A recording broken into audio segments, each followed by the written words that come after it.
ولمن خاف مقام ربه جنتان فبأي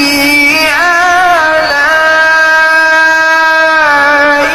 ربكما تكذبان ذواتا أفنان فبأي آلاء ربكما تكذبان فيهما عينان